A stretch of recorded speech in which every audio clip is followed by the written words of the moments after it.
Maligayang panunood po, ka-recap. Ang ating tatalakayin ngayon ay tungkol sa isang epic action movie na may pamagat na The Northman. Kaya sit back, relax at simulan na natin.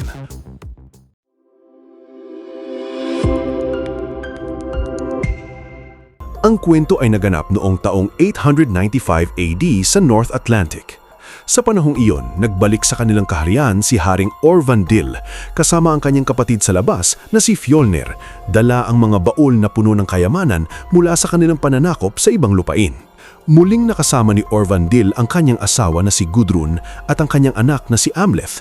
Bilang regalo, binigyan niya si Amleth ng isang espesyal na kwintas, bagay na nakuha niya sa prinsipe na kanyang pinatay. Samantala, muling nakasama ni Fjolnir ang kanyang sanggol na anak na si Thorir. Ngunit agad itong napalitan ng dalit nang siya'y pagtawanan ng court jester na si Heimir. Pagkatapos ng handaan, naglaan si Orvandil ng oras kay Gudrun at ipinakita ang kanyang mga sugat mula sa labanan. Nag-aalala si Gudrun, ngunit tiniyak ng hari na siya ay magiging maayos dahil hindi niya balak mamatay ng mahina. Para sa kanya, mas pipiliin niyang mamatay ng may dangal sa digmaan. Ngunit inamin niyang kailangan na niyang ihanda si Amleth sakaling may mangyaring masama. Kinagabihan, dinala ni Orvandil si Amleth sa templo upang sumailalim sa isang spiritual na ritual, isang seremonyang magtatalaga sa kanya bilang isang ganap na lalaki. Pinangunahan ito ni Heimir. Sa ritual na iyon, pinakawalan nila ang kanilang inner wolf at pinagkalooban si Amleth ng kaalaman ng kanilang tribo. Kapalit nito, nangako siya na mamumuhay ng may dangal at ipaghihiganti ang kanyang ama kung ito man ay mapatay ng kaaway. Ang inumin na binigay ni Heimir ay nagdulot kay Amleth ng mga kakaibang panikain. At nang hawakan niya ang sugat ng kanyang ama, nakita niya ang buong kasaysayan ng kanilang lahi. Kinaumagahan, habang pauwi sila mula sa templo, bigla silang tinambangan ng mga mandirigmang nakamaskara na sakay sa kabayo.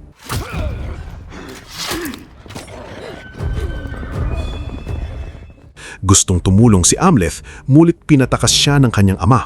Nagtago si Amleth sa isang bato at doon niya nasaksihan kung paano pinatay ang kanyang ama.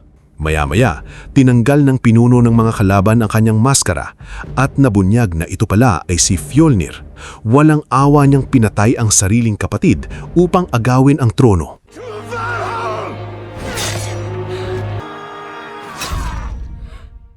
Pagkatapos nito, initusan niya ang kanyang mga tauhan na hanapin si Amleth.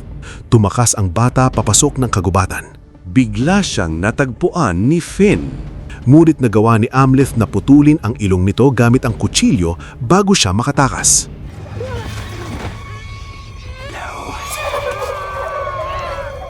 Pagbalik niya sa kanilang nayon, nadatnan niya ang kaguluhan. Pinapatay ng mga sundalo ang mga natitirang tapat kay Orvandil, habang kinukulong naman ni Fjolnir ang sumisigaw na si Gudrun. Ayaw aminin ni Finnir na natalo siya ng isang bata, kaya nagsinungaling siya kay Fjolnir. Sinabing patay na si Amleth at itinapon na ang bangkay nito. Dahil sa lahat ng kanyang nasaksihan, nagtungo si Amleth sa baybayin, ninakaw ang isang bangka at doon nanumpa. Balang araw ay ipaghihiganti niya ang kanyang ama at ililigtas ang kanyang ina. Lumipas ang maraming taon. Ngayon, si Amleth ay isa ng ganap na mandirigma, isang mabagsik na berserker sa lupain ng Rus, kasama ang isang tribo ng mga Viking. Iniwan niya ang kanyang buhay bilang prinsipe upang maging isang kinakatakutang mandirigma. Kasama ng kanyang grupo, nilulusob nila ang mga nayon, pinapatay ang mga sundalo, inaangkin ang mga kababaihan at kinukuha ang mga kabataan upang gawing alipin.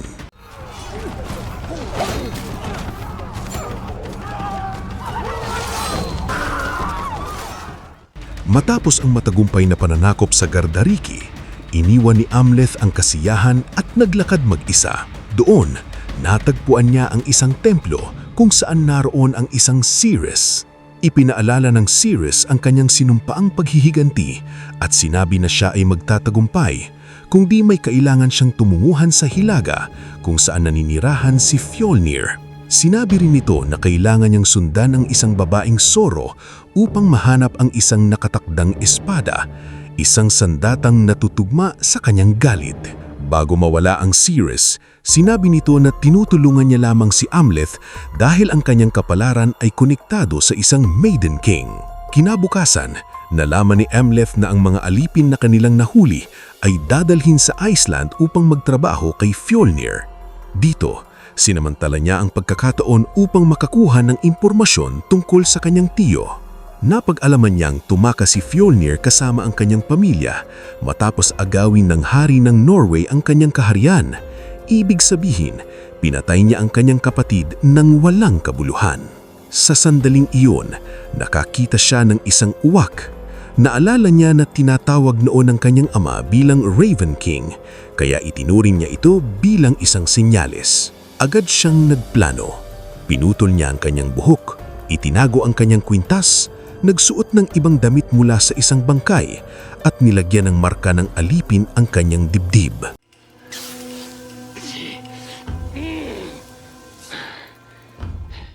Pagkatapos, palihim siyang sumakay sa bangkang magdadala sa mga alipin papuntang Iceland. Doon niya nakilala si Olga, isang babaeng nagsasabing siya ay isang mangkukulam. Alam ni Olga na isa talagang Northman si Amleth, ngunit sa kabila nito, mabait pa rin ang pakikitungo niya rito. Tuwing gabi, kapag binabagabag si Amleth ng mga panaginip tungkol sa nakaraan, nakaharap at maging kay Olga, siya ang nagbibigay ng aliw sa kanya. Habang naglalakbay, sinalanta ng malakas na bagyo ang kanilang barko. Ngunit sa kabila nito, ligtas pa rin silang nakarating sa Iceland. Dumating ang mga alipin sa dalampasigan kung saan sila sinalubong ni Finner. Isa-isa niyang iginapos ang mga ito at inihatid papunta sa bukid ni Fjolnir. Ang lalaki ngayon ay naninirahan na roon kasama ang kanyang anak na si Thorir, na ngayon ay ganap ng matanda, at ang isa pa niyang anak na si Gunnar. Hindi natuwa si Fjolnir sa mga bagong dating na alipin. Para sa kanya, mukhang mahihina ang mga ito at walang silbi, kaya gusto niyang silang itaboy. Ngulit upang ipakita ang kanyang lakas, sinuntok ni Amleth ang katabing alipin at nagpakilala gamit ang peking pangalan. Dahil dito, pinanatili siya ni Fjolnir. Pinili rin niya ang dalawang lalaki sa bukid, ilang katulong na babae para sa kanyang asawa, at lalo siyang naging interesado kay Olga. Sa unang gabi ni Amleth sa bukid, palihim siyang lumabas upang magnakaw sana ng kutsilyo. Ngunit natigilan siya nang makita ang isang babaeng soro sa gitna ng bukid, eksakto gaya ng propesiya ng Ceres. Ibig sabihin, tama ang kanyang tinatahak na landas. Kinabukasan, nagkunwari si Amleth na isang masipag na alipin. Dahil dito, nagkaroon siya ng pagkakataon na makapasok sa bahay ni Fjolnir at doon niya natuklasan ang isang nakakagulat na katotohanan. Buhay pa si Gudrun. Mas lalo pa siyang nagulat nang malaman niyang ito ang naging asawa ni Fjolnir at ina ni Gunnar. Samantala, pinuntahan ni Olga si Amleth upang alamin kung may nakalap siyang impormasyon. Kaya't napansin ng mga sundalo na wala siya sa katayuan niya, kaya't siya ay dadalhin sana nila. Bago pa siya mahuli, hiniling ni Olga kay Amleth na hanapin siya kung sakaling mawala siya. Pagdating ng gabi, sinundan ni Amleth ang babaeng soro hanggang sa isang kuweba. Doon niya natagpuan ang isang he-witch, isang misteryosong lalaki na agad kumilala sa kanya. Ipinakita nito na taglay pa rin niya ang ulo ni Heimir matapos itong patayin ni Fjolnir. Sa pamamagitan ng ritual, pinatawag ng he-witch ang espiritu ni Heimir at direktang kinausap nito ang isipan ni Amleth. Dito niya nalaman tungkol sa espada na tinawag na Draugr, isang sandatang maaari lamang bulutin sa ilalim ng liwanag ng gabi. Para matagpuan ito, kailangan niyang hanapin ang tinatawag na Mound Dweller at magtiwala sa liwanag ng buwan. Binigyan din siya ng isa pang propesiya. Darating ang araw na kailangan niyang pumili, pagmamahal sa pamilya o galit sa kanyang mga kaaway. Pumasok si Amleth sa isang libingan at natagpuan ang Mound Dweller na nakaupo. Hawak ang espada. Ngunit nang subukan niyang kunin ito, bigla itong nabuhay at inatake si Amleth.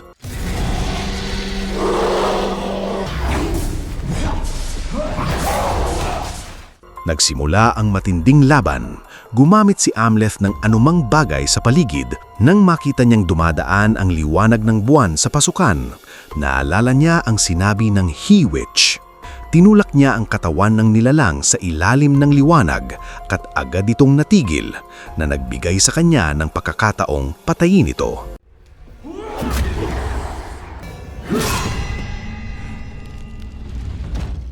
Ngunit sa isang kisap mata, bigla na lamang siyang bumalik sa simula ng eksena. Sa pagkakataong ito, nagawa niyang makuha ang espada ng walang sagabal.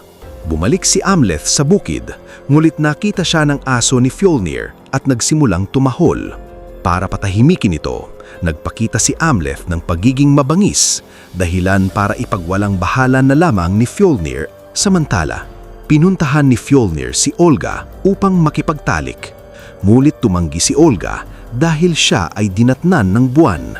Sinubukan pa niyang salakayin si Fjolnir, ngunit madali lamang siyang itinulak nito at inutusan ang mga tagapaglingkod na turuan siya ng kaayusan. Mula sa kanyang taguan, nasaksihan ito ni Amleth. Nais na sana niyang umatake, ngunit sumisikat na ang araw at hindi niya maaaring bunutin ang espada sa liwanag ng araw, kaya't itinago niya muna ito. Kinabukasan, sinabi ni Amleth kay Olga ang tungkol sa espada at pumayag siyang tumulong dahil nais din niyang makuha ang kanyang kalayaan. May access siya sa kusina, kaya maaari siyang tumulong sa plano. Pagkatapos nito, isinama ni Fjolnir ang kanyang pamilya at piling alipin upang makipagtagpo sa ibang pinuno para sa larong Knatliker. Isang marahas na laro ito kung saan 5 mandirigma bawat panig ang maglalaban para sa bola at pinapayagan ang pagpatay. Napili si Amleth na sumali sa koponan ni Fjolnir, isang brutal na laban kung saan isa-isa ay bumabagsak.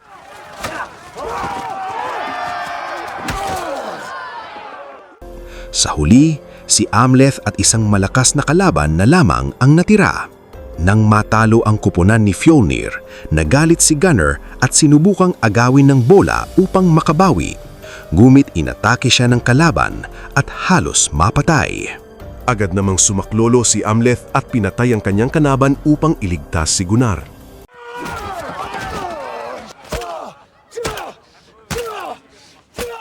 Sa pagtatapos ng laro, nilapitan siya ni Thorir at binati sa kanyang katapangan at katapatan.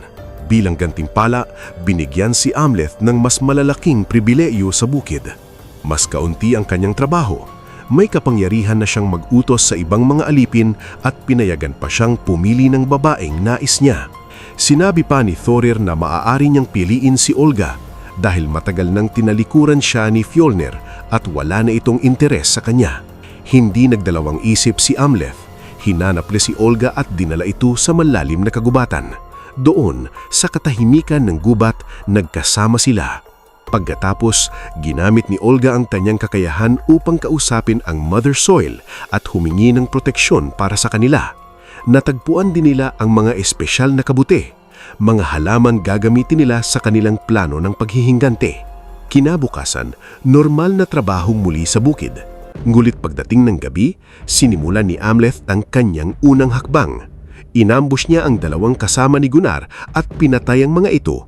Ginamit ang mga bahagi ng kanilang katawan upang bumuo ng isang nakakakilabot na anyong centaur at iniwan ito upang matagpuan ng mga pinuno kinaumagahan. Nang makita ito ni Gunnar, galit na galit siya, ngulit si Fjolnir ay nagduda. Sinuri ng priestess ng bukid ang mga bangkay at sinabi na ang sugat ay hindi mula sa mundong ito.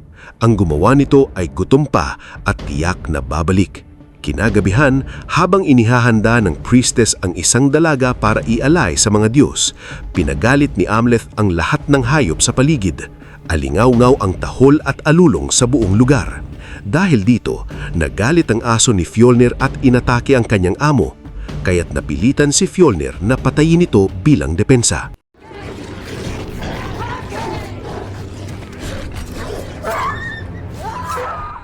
Habang nagkakagulo ang lahat, palihim na pumasok si Amleth sa templo.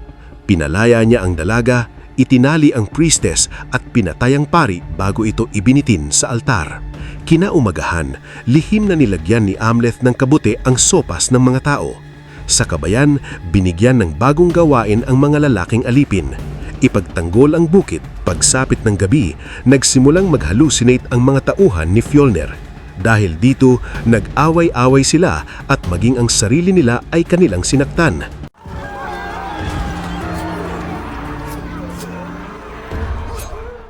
Samantala, nakipagkita si Olga kay Amleth upang pag-usapan ang kanilang tagpuan sa madaling araw. Pagkatapos nito, palihim siyang pumasok sa pangunahing bahay at hinarap ang kanyang ina, si Gudrun. Inihayag niya ang kanyang tunay na pagkakakilanlan. Ngunit ang mas nakakagulat na katotohanan ay ang sinabi ni Gudrun, hindi niya kailanman kailangan ng pagliligtas. Lahat ng kwento ni Orvandil tungkol sa kanilang pag-ibig ay kasinungalingan. Si Gudrun ay isang alipin lamang na kinuha sa puwersa. Hindi niya minahal ang hari. Sa katotohanan, siya pa ang nakiusap kay Fjolnir na patayin ito. Noong araw ng pagtataksil, hindi siya umiiyak. Siya ay tumatawa dahil sa wakas ay nakalaya siya. Dahil sa revelasyong ito, nagsimulang mag-alinlangan si Amleth kung dapat niya bang patayin si Gudrun. Pinapaalala nito sa kanya ang pagiging anak na puno ng pag-ibig sa ina. Sinabi pa ni Gudrun na kung papatayin niya si Fjolnir at Thorir, maaari siyang tanggapin ni Amleth ng bagong hari at magkasama silang maghahari. Hinalikan pa siya ng kanyang sariling ina, ngunit hindi siya nagpadala sa tukso.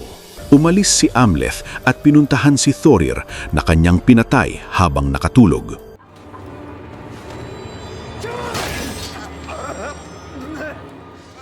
Pagkatapos nito, nakipagkita si Olga at sinabing magtatago siya sa mga burol dahil alam na ni Gudrun ang kanyang tunay na pagkatao. Ipagpapatuloy nila ang plano sa susunod na araw. Kinabukasan, natagpuan ni Fjolnir ang bangkay ng kanyang anak. Walang puso. Galit na galit siya at sinumbong ni Gudrun na si Amleth ang may gawa. Dahil dito, nagsimulang patayin ni Fjolnir ang mga alipin para piliting magsalita. No?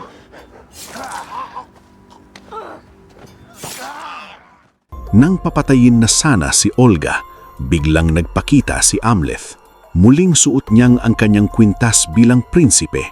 Ipinahayag niya ang kanyang tunay na pangalan at ipinakita ang puso ni Thorir. Ipinadala ni Fjolnir ang kanyang mga tao at nakipaglaban si Amleth upang bigyang ng oras si Olga na makatakas.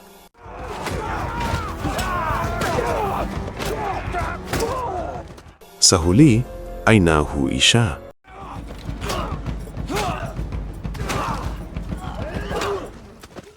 Akala ni Fjolnir ay siya ang nagwagi. Kinuha niya ang puso ni Thorir, ngunit ipinakita ni Amleth na ang puso pala ay ng aso. Dahil dito, nagalit si Fjolnir at ibinitay si Amleth sa kamalig. Pinahirapan niya ito upang ipagtapat kung nasaan itinago ni Amleth ang puso ng kanyang anak. Ngunit nanatiling tahimik si Amleth. Where is my son's heart? Kailangan munang umalis si Fjolnir para sa libing ni Thorir, ngunit nangako siyang babalik upang tapusin ito. Pag-alis nila, aksidenteng nabitawan ng isa sa mga tauhan ang espada ni Amleth. Tinawag itong walang silbi dahil hindi ito mabunot. Dumating ang isang grupo ng uwak kasama ang isang misteryosong hooded figure at doon pinalaya si Amleth. Binigyan si Thorir ng isang marangal na libing. Pagkatapos nito, inideklara si Gunnar bilang nag-iisang tagapagmana ng trono. Pagbalik nila sa kamalig, balak na sana nilang patayin si Amleth. Ngunit nang makarating sila roon, wala na siya. Nakatakas na siya. Samantala, natagpuan ni Amleth ang kanyang sarili na nakasakay sa kabayo kasama ang isang Valkyrie, tila ba patungo na siya sa Valhalla. Ngunit bigla siyang nagising at napagtanto niyang si Olga pala ang nagligtas sa kanya. Para kay Amleth, ang pagbalik ni Olga ay isang tanda ng kapalaran. Dahil dito, nagpasya siyang tumakas kasama siya. May mga kamag-anak si Amleth sa Orkney, kaya roon sila maaaring magtago at magsimula muli.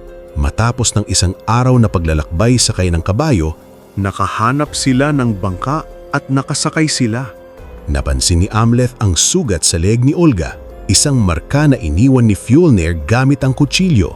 Halip na iwasan ito, hinalikan niya ito para aliwin siya. Dahil dito, muling nagkaroon si Amleth ng panitain tungkol sa kanilang lahi. Dito niya natuklasan na buntis si Olga ng kambal at isa sa mga ito ang magiging Maiden King na tinutukoy sa propesiya ng Ceres. Dapat sana ay mabuting balita ito, ngulit para ay Amleth, isang bagong takot ang lumitaw. Hindi magiging makaligtas ang kanyang mga anak habang buhay si Fjolnir. Naalala niya nga ang propesiya na darating ang panahon na kailangan niyang piliin ang pagmamahal sa pamilya at galit sa mga kaaway. Ngulit ngayon, nagdesisyon si Amleth, pipiliin niya pareho. Sa kabila ng pagmamakaawa ni Olga, ibinigay niya sa kanya ang kanyang kwentas ng prinsipe para matiyak ang kanyang kinabukasan. Pagkatapos nito, tumalon si Amleth sa barko at lumangoy pabalik sa pampang. Habang siya ay papalayo, tinawag ni Olga ang mga espiritu ng hangin upang protektahan ang kanilang paglalakbay. Pagsapit ng gabi, palihim na bumalik si Amleth sa bukid. Isa-isa niyang pinatay ang mga mandirigma doon at walang awa niyang tinapos si Finn na ngayon ay lalo pang pinahirapan ng kanyang natitirang sugat sa ilong.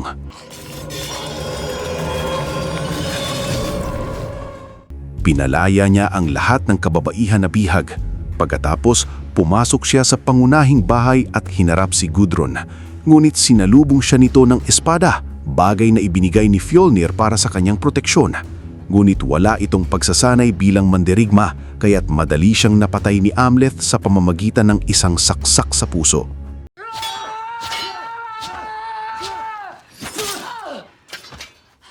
Sa sandaling iyon, dumating si Gunnar at sumampas sa likod ni Amleth. Sinaksak siya ng ilang beses, ngulit agad siyang inalis ni Amleth at pinatay rin. Sumunod na dumating si Fjolnir.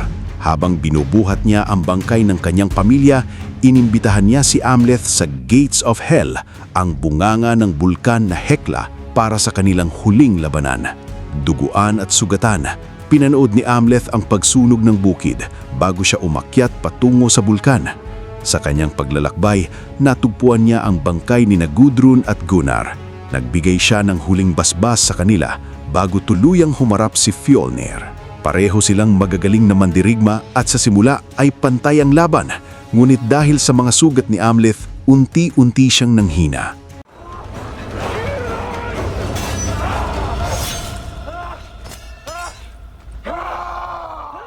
Gayunpaman, nagkaroon siya ng lakas mula sa kanyang galit at muling tumayo. Matapos ng ilang palitan ng suntok at patalim, sabay na patay ng dalawang lalaki ang isa't isa.